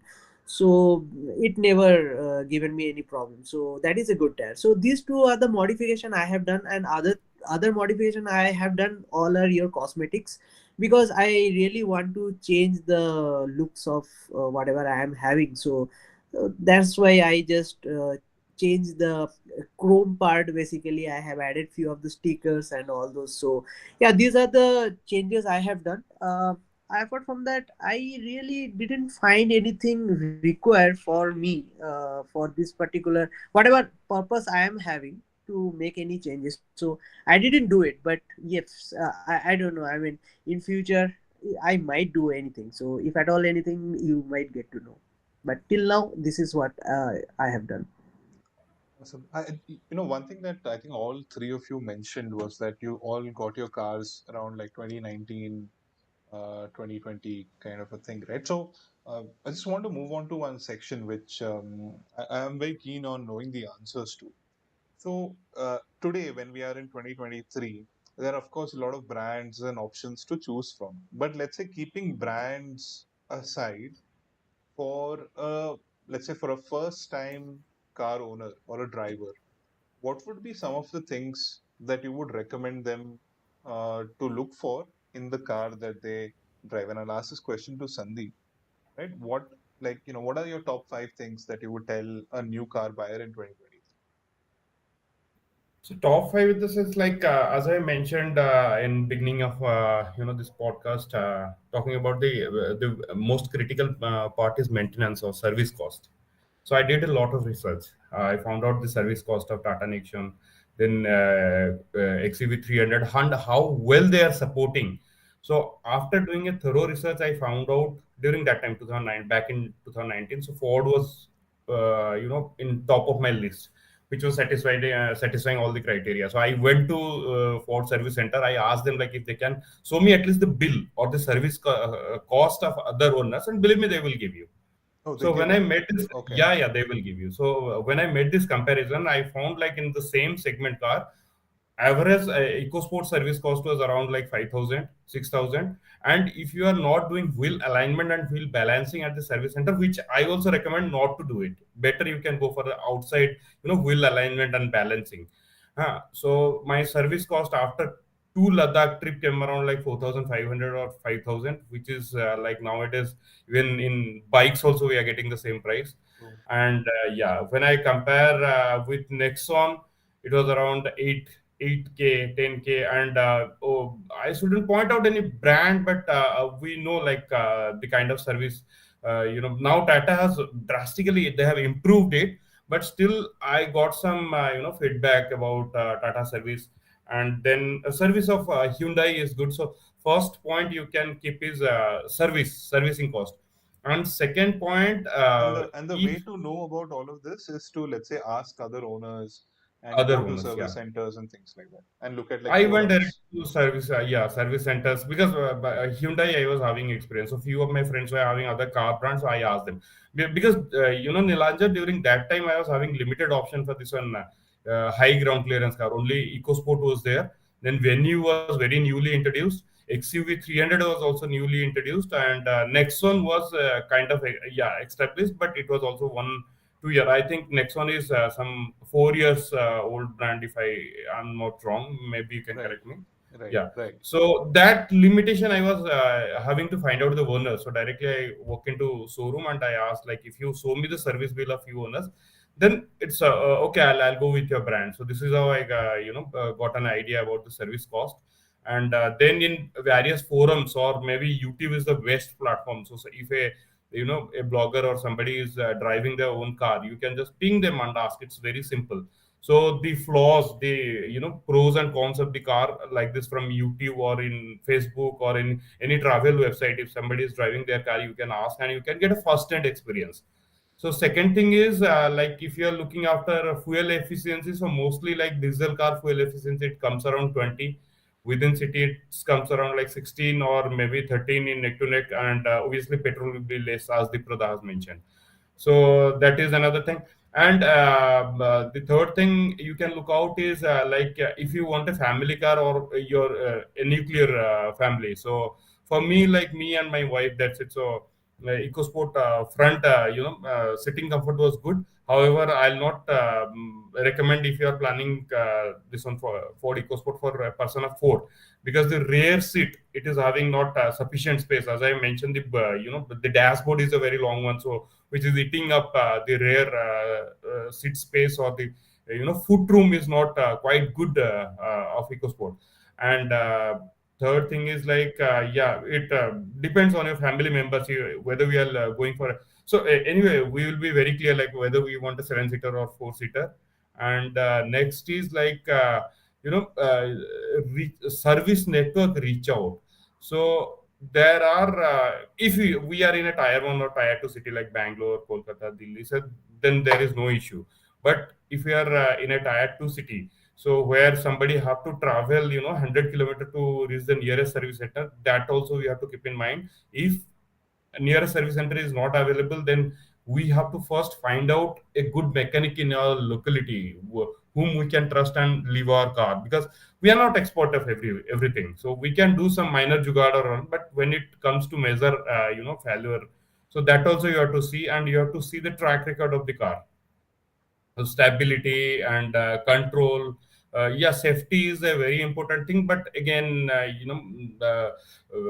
that also depend on the people's budget, like that is a very separate aspect about the safety, but I'll keep the safety thing in on top priority.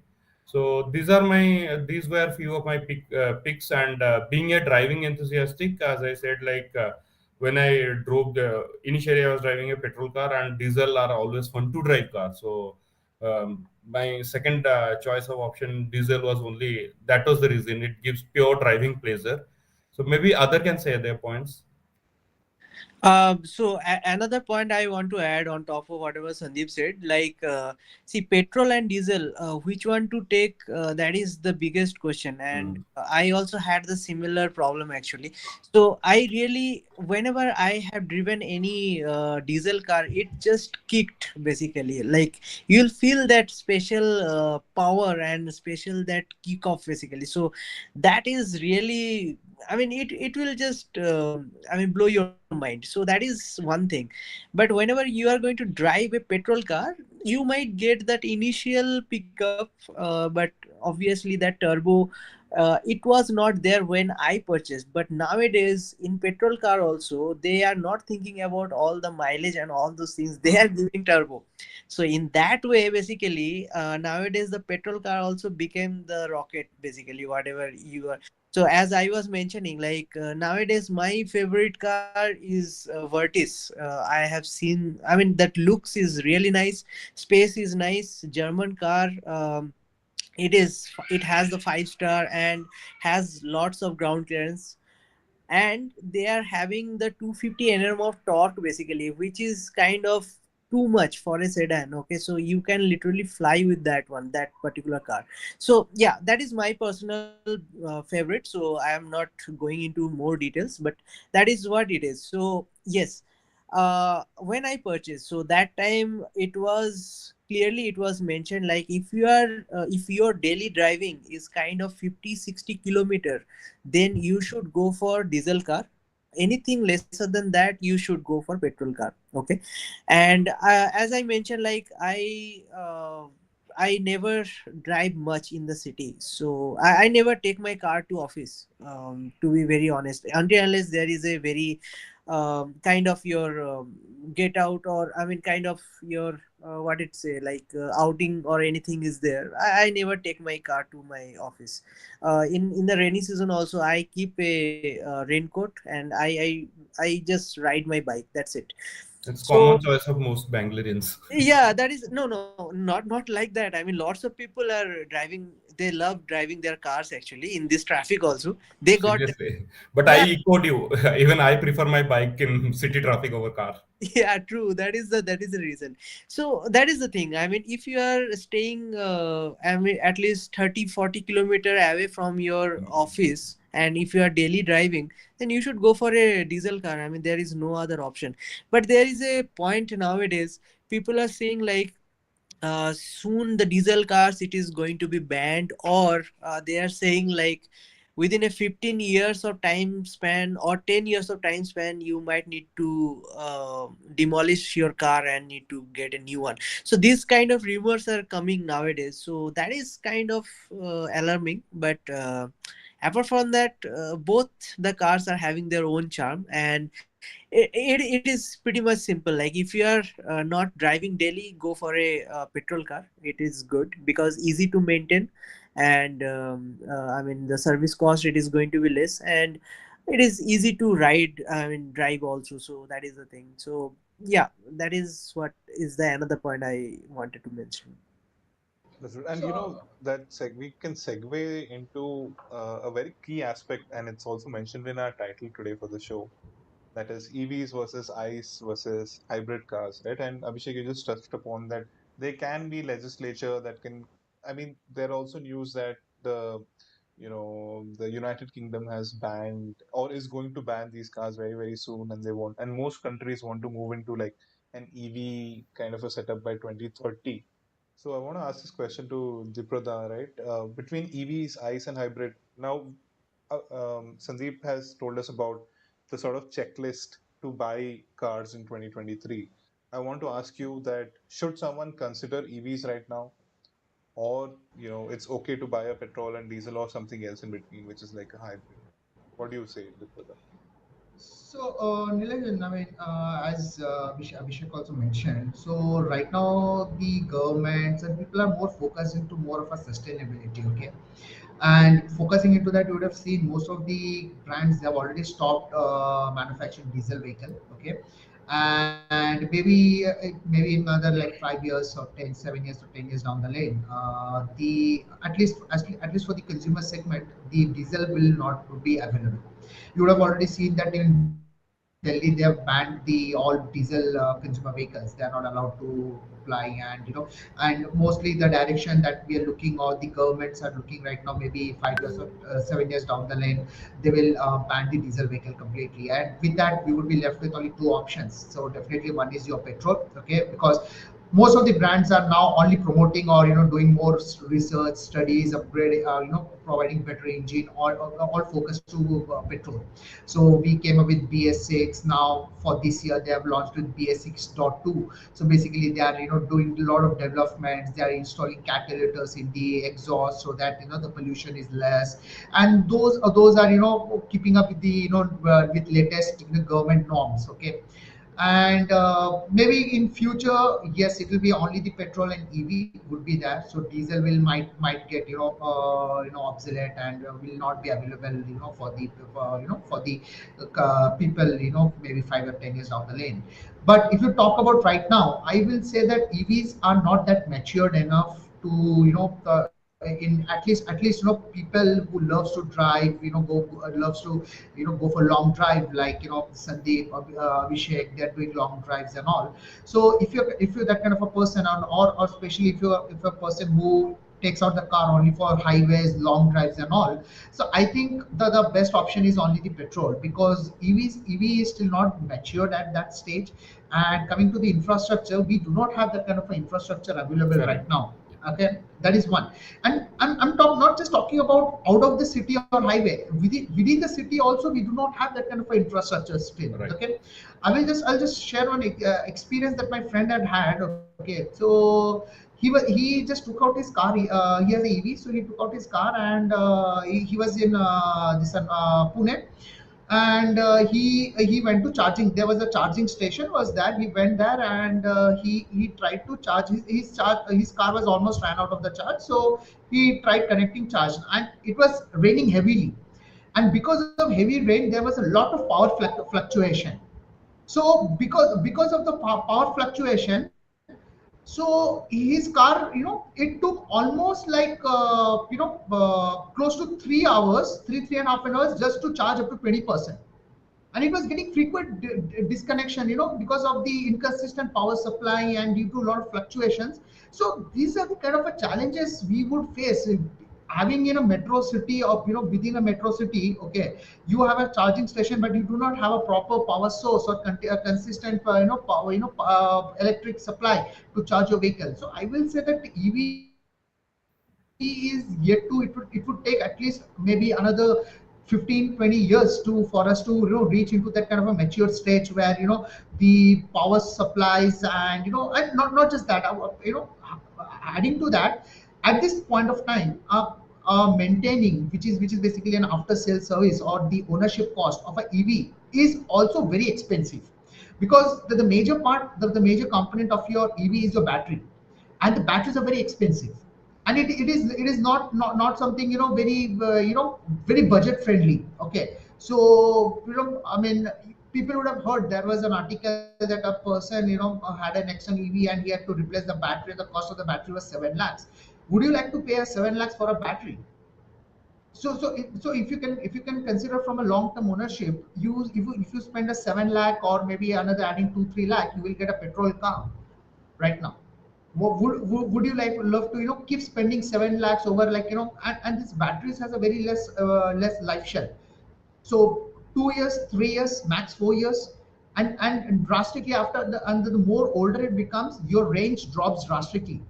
So if a new car, the new battery gives a range of like 300 kilometer, 350, 3 years down the lane, that would your range would come down drastically to somewhere about almost about close to 50%, 100 or 150 range. Okay, so it will not make sense. Eventually you need to end up replacing your battery, and have new battery installed. Okay, and again you have to shell out close to 7 lakhs. So I think it would take another 15, 20 years, keeping in the mind that India should reach, have that kind of infrastructure, reduce the cost of the battery. Okay, and have more charging stations, not just within the city and on the highways and all. So at this point of time, I would say that it is always wise that looking into the sustainability and a long term thing, it's a wise to go ahead and invest or pick up a car, a petrol car. Okay, considering that your diesel might get obsolete in 5 years, 7 years down the lane, and your EV vehicle to get mature to that stage would take another 10, 15 years. So I think petrol would have has more life, and more better future in coming future, and that would retain, and that will continue for next couple of years. So I think I would say that petrol is the best vehicle. And like Abhishek mentioned, the technology also developing over the time on the petrol. So that there used to be a time where it used to be only just naturally aspirated, but right now you're getting a petrol, turbo petrol, okay, which is giving an equal power, power ratio what the diesel car comes gives you. So I think that almost closes the bridge or gap difference between a petrol and the diesel car. So I think at this point of time, investing or going with a petrol car is the wise decision, and I think that would be a kind of a long term investment for new buyers to invest in a petrol car. I think very good insights, Diprodha. I think, thanks to Sandeep, Abhishek, and yourself for kind of summarizing this point, where a lot of us actually want to know the answers of this, right? First time we're going to buy a car, things to look out, whether to buy EVs or not. And I agree with you as it stands right now. I mean, there's also a lot of question about whether um, making an EV is actually more detrimental to the environment than maybe actually getting a petrol car, right? So I think we're still quite some ways to actually attaining true sustainability. One last question before we move into a very, very important part of our podcast. We have a very special announcement to be made for everyone watching. But just before that, I want to ask three of you guys, if you had to pick between one, hatchback, sedan, or SUVs, which one would you pick? If there is no budget constraint, I will pick SUVs because that is a multi-purpose vehicle. Looks wise, any day sedan is better. That is my personal choice. But if you see, we are all middle class people. Like we cannot afford three, four cars, right? So obviously, only one car we are going to look forward, and that has to solve all our purpose, like day to day and your long drive, as well as hilly areas also, if you want to explore. So that is the thing. So nowadays most of the car makers, they are leaning towards the SUVs only. They're saying it compact SUVs, but those are kind of crossovers, but at least they have the ground clearance, more ground clearance, so that whatever the problem one sedan person is having, that is mitigated. So that is the thing. But yes, I mean, I will personally pick SUVs. Sandeep, you? Same for me. Like SUVs. first, second, or third choice will be SUV. Definitely SUV. And Diproda, you? Nilanjan, so I would also echo Abhishek and Sandeep. And being a middle class people, you don't have that kind of a luxury that okay, so I'll have one car for my off roading, I'll have my Correct. one luxury sedan for my official or business travel, I'll have one small hatchback for my city drive. So considering that factor, I think hatchback is the upcoming market for India. Okay, so you would see that the market currently is majorly captured by the your SUV segment, and that's the major running, and that's pretty much ticks off everything. So I would also go with the SUV. Okay, and just one more last question since I have all of you here. Just one word, right? If so, we all zero down on SUV. Which SUV? One recommendation for from each one of you. Sandeep, you first. See now, if we see into Indian market, a proper SUV, what we call is a Scorpio N, Fortuner, and Isuzu. Maybe from Toyota, it's a Hilux. So they are second, but Hilux can never be your primary vehicle. So if budget is not an issue, or maybe if I can, my choice of XUV car is Endeavor. It's Endeavor. not because I Okay. am driving a Ford, but if I talk about the practicality, Endeavor has got everything like soft suspension, good, travel base, and it is very spacious.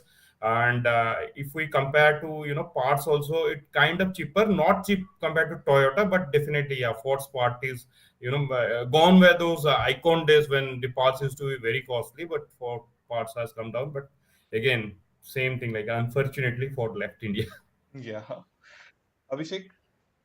There is one concern, like budget is the biggest concern. Okay, so if you are having kind of within 20 lakhs of budget, then I will suggest like only the Scorpio N is And the only option. Okay, you have.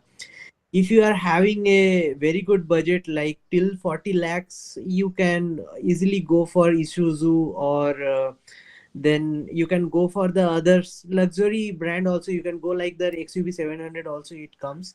The Ford Endeavor, as Sandeep said, like it is a very good car, and I really like the road presence of it. But I believe that is stopped coming to the market, yes, right? That's and the the big. Ford is left. Yeah, yeah, yeah. Because that, or else that car any day, I mean, it looks better than Fortuner, I would say. But that's my personal opinion. People have their own opinion, so that is the thing. And if people is having enough money, then why they will settle for any this type of car? They can easily go for Rubicon, right? So it is kind of bap of all, right? So that is the thing. So I mean, it's already, I mean, all things are depends upon like what kind of budget you are having basically. So that is the thing. So now again, the all-rounder is SUV car, which is affordable, is Thar. But I Yeah, think most of us will agree like Thar cannot be your primary car. that's the So problem. yeah, we are It's looking for uh, five-door Thar. Once it comes into market, then we can see how it is. And even now we have that option of Jimny also, a budgeted SUV. But Jimny practically it can be also like main concern with Jimny is the space one. It's not spacious, see, but both the it's good cars are capable. having the same problem. Like Thar, Mm. Jimny. Actually, if you have the four people with you, where you will take your luggage? So that is the biggest problem. Right. That is On the the thing. on the on the roof. But Yeah. it's illegal. Like you will be caught. You might be penalized to fix a roof carrier in not India. not only that, it is a safety hazard also. I mean, Mm. already It's not that convenient. is not aerodynamically designed. Okay, so already Mm. Yeah. it's not made for your high speed. And on top of that, if you are putting lots of luggage, then automatically, I mean, it is going to be kind of safety hazard. So yeah, that's the problem we are having. But yes, hopefully in future we will get some good all-rounder car soon. Diproda, what would be your pick? So, Nilanjan, see, I'll tell you. So, like, Sandeep and Abhishek mentioned, okay, so there are different kind of SUVs actually, practically speaking, okay. So, you have a compact SUVs. There are cars, you call it SUV, but they're not actually SUVs. So Yeah. I'll tell you what is exact actual SUV is for, okay. a car which has your 4x4 is your actual SUV.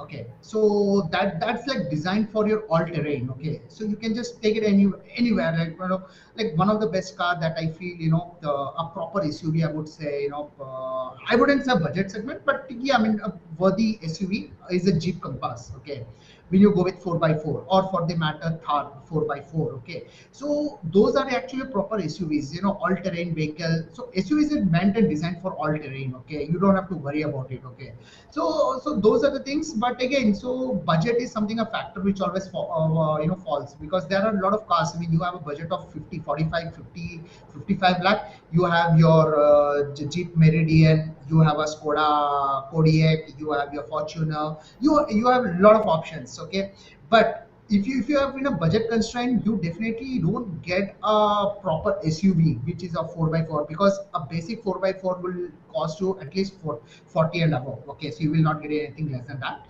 But the only car which I feel is very close to your SUV with the features, and of course has, a little of a budget friendly as well, would be Mahindra XUV 700.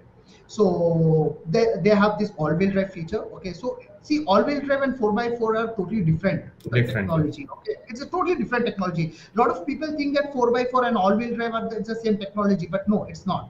It's two different technology. Okay, so but all-wheel drive is like, it is something, it is pretty closely matched. Okay, but not, it's a totally still different technology. But XUV 700 is something car which I feel that it ticks off everything. Okay, you get an all-wheel drive, you get, 7-seater. Okay, pretty spacious. But then if you want to carry a lot of luggage, you cannot use your last seat. Actually, you have to, drop down. So but then again, considering that SUV 700, Mahindra has done a pretty good job. Okay, considering, and other factors like, it has a waiting period of 1.5 years of a waiting period. Okay, if it remove that fact. But Mahindra has done a pretty good job with XUV 700, and I think, that car is something, coming with 2.2 liter of your petrol and offering a diesel both the variant as well. So it is a pretty good car. Okay, and it has also, ADAS function and something, very, you generally don't get to see it at, at that kind of a price bracket. Okay, so you get to see ADAS functions and all, at a very premium or a high end car, which is, worth of 40, 50 lakhs and above. So you're getting those kind of a features as well. So with considering those factors and all, I think XUV 700 is would be my personal preference choice. So I'm not promoting Mahindra or something, but it's my personal choice. My, maybe if my next upgrade would be a Mahindra 700, XUV 700. Awesome. I think if you were to ask me, because I also like motorcycling, then probably I'll get like an Isuzu pickup truck with which I can put the motorcycle at the back, stop at the place I want, take off the motorcycle, and just ride out. But thank you guys. That was very, very insightful for, I'm sure, a lot of our users. For me personally, once again, Sandeep, Abhishek, Diprodha, thank you so much for this wonderful podcast on driving. Before we leave, we have a very, very special announcement, and I'll let Diprodha unveil it for all of us here today. Thank you, Nilanjan. So I think, before I go and reveal, I just want to give a little background. Okay, and so Bangalore Bong Bikers. I mean, everyone knows. So it's a group, started with all passion riders. So we have all passionate riders. We do, lot of rides and all everything. But somewhere we felt that, there is still a gap. There are a lot of passionate riders who also loves driving, like, Abhishek and, Sandeep and Tanay. Okay, so including myself as well. Okay, so, before again, right, once I started riding, and then I moved to driving as well. So, I do a lot of drivings and all. So we somewhere we felt that, people, passionate riders also loves driving. And a lot of people had a lot of technical, I mean, not just technical, but a lot of questions in and around cars, related cars. See, I mean, car and bikes are, the basically both are mechanical. Okay, they are the basic technologies remains the same. Okay, the functionality, how the engine works and all. But then, having said that, the bikes runs in a totally a different platform, and the car has a different technology altogether, different components altogether. Okay, at we cannot at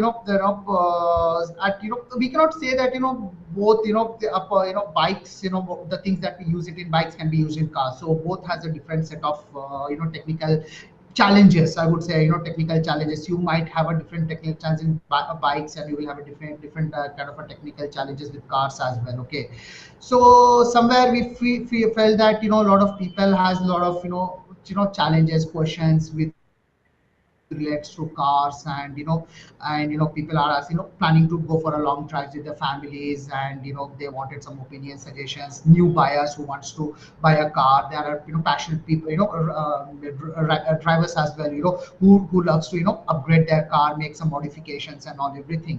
So with that said, and as a Bong bikers, we always used to do a breakfast ride or long rides and all. And we most of the people they used to come solo. I mean 90% or 99% used to come and join the ride solo. And we used to not able to bring our family and introduce with with a bong. They had been always listening about okay, Bangalore Bong Bikers, we are going for a ride, we are going for a ride. Okay, so somehow we felt that even we are leaving our families behind. And we are, because it's a bike, we it's become challenges for us to bring our families to the rides, breakfast rides and all. So with that particular intention, Satyajit and Minmoyda, they thought that this came up with an idea that how about we have a branch, or a branch or an extended family of a Bong bikers, and which we cater to set of people who loves driving, and would like to and driving enthusiasm, loves going long drives. And of course people having a lot of kind of technical queries with related to car and all. So why not we create a platform, or cater a platform within a Bangalore Bong bikers. Okay, it's more of an extended family. So with that idea, Mirmoida and Satyajit, just came up to me and it's like, how about we do this, the pro, and why don't and we would like to know what is your thought on that. And I told them that yeah, it's a really good idea, and I think we should do it, and that would make very unique for us, because see, there are a lot of biking groups, but there are no biking groups who has their extended family who is catering to the four wheelers as well. Okay, so they're just very limited to only the bikings and biking community, but they do not cater, or they're not covering that four wheeler platforms. So this would be a very nice idea, and very unique. This will make Bong bikers a very unique as well. And with that intention, then Shotojit and Minmada like told me that the pro, then how about you be a admin of that group and take this ahead. So I was like it was I was very honored with that, having so passionate riders, and it was so larger family as well. And they're trusting me, or they're trusting me with this kind of responsibility, and the hoping me to take this further. So with that, I was also pretty excited, and I was like, it didn't take me another second thought, and I was like, yeah, sure, I would love to take this forward. And with that intention, it's been about like 2-3 weeks. We started on working with this extended family, okay, for of Bangalore Bong bikers. And with this all intention, I would like to go ahead and officially announce that Bangalore Bong bikers has an extended family as well, which is catering the four wheelers. Okay, so people who loves to drive, wants to join us with their families, and go for long drives, have any kind of a technical queries, or if they have if they're planning for some kind of a long drives, like Abhishek or Sandeep. We do have experience, members in the group who has not only just done on the bikes but on the cars as well. And that they also can share us lot of valuable their experience, and suggestions, how to prepare yourself for those kind of drives. So with that all intention, we opened a group, extended family of Bangalore Bong bikers, called as Bangalore Bong bikers, or BBB Motorhead Maniacs. Okay, and I would like to specially thank the entire admin and moderator team, for supporting me. So entire Bangalore Bong Bikers admin team have been supporting me in all possible way. With thinking of name and everything. And I would like to specially would like to thank Amit Mondol or Haki, so who is right on Patni top and preparing for tomorrow's ride to for the towards LA. So he has also helped us to design our logo also. So which I would like to go ahead and reveal the logo of our BBB Motorhead Maniacs. So let me quickly share. Yeah. So this is our logo. So I hope everyone is able to see. Yes. Yes, and a Yeah. So big so round this. of applause also for making this happen, because this was, as you were saying, a long time in the making, but it's finally here. Bangalore Bong Bikers VV Motorhead Mania. I think the logo looks really good, and also I don't know if this was intentional or we all chose SUVs, and we have an SUV on the logo as well. That's right. So I mean, SUV is something actually, now we can all relate ourselves with this actually SUV, because even at certain point, even Abhishek would have felt that when we are going, a person like Abhishek who loves off-roading, okay, and he would have enjoyed that off-roading fun, or maybe would have done spitty and on his car if that had a ground clearance or that SUV kind of capability. Correct me, Abhishek, Yeah. if Yes, I mean, see, the thing is, as Sandeep said, like any car can do Ladakh actually. So that is true. That is hardly true actually. I mean, it is. So the thing is, like, I mean, Spiti Zanskar. I last time I did it actually in my bike only. I felt like, I mean, it is too much of off roading. Okay, Correct. so Especially the last part, 100 last part. kilometer, last 100 kilometer. Yes, and we did that Shinkula to Gombaranjan, and from Gombaranjan to Padum. It's horrible, man. Seriously. So in my bike was also not off-roading bike at that time. I had I had, Continental. yeah, not Continental. That is the Interceptor I Eh, had. sorry, Interceptor. Y- Yeah. Yeah, so I faced lots of problem because of that bike's weight basically. So I sold my bike and I switched to complete off-roading thing. So right now I'm having the KTM 390. Okay, so that is the thing. I mean, see, as I mentioned, like we cannot keep multiple bikes or multiple cars. Like so, we are looking forward for only one item which can solve all the purpose. So in that situation, this is the only option we are having, right? So that is the thing. Absolutely, so one yeah, vehicle, those most versatile for all of us. Diproda, you were saying. Correct. Go ahead. yeah. So with that, so officially, so we have our BBB Motorhead Maniacs WhatsApp group. Okay, so people who all loves to go drive, and people who loves to do join the BBB drives and rides with their family and all. They're all most welcome. And so we do have our Insta ID, Insta page as well. So the same is being shared. So please do follow us and like us, and all the upcoming drives and everything would be detail. Everything would be shared on the WhatsApp group as well as the on the Insta group and the Facebook page as well. And so this is not a different group. This is our extended family of Bangalore Bong Bikers. Okay, and all the members who are in part of Bangalore Bong Bikers are welcome to be part of this group as well. Okay, and okay, here we go. So we have Brinoida so joining. Hi, I think Brinoida, you joined on the hi. right time. So Hi, everyone. So I am joining. Actually, I'm joining from a remote place. So we are at Munnar, driving with our car. Okay, for the newly launched Bangalore uh, Motorhead Maniacs, Bangalore Bong Biker Motorhead Maniacs. It's a very nice logo, and we now what's actually this is. So this is a extension of our family, okay, where we will be making again such great memories like we have done on Bangalore Bong Bikers.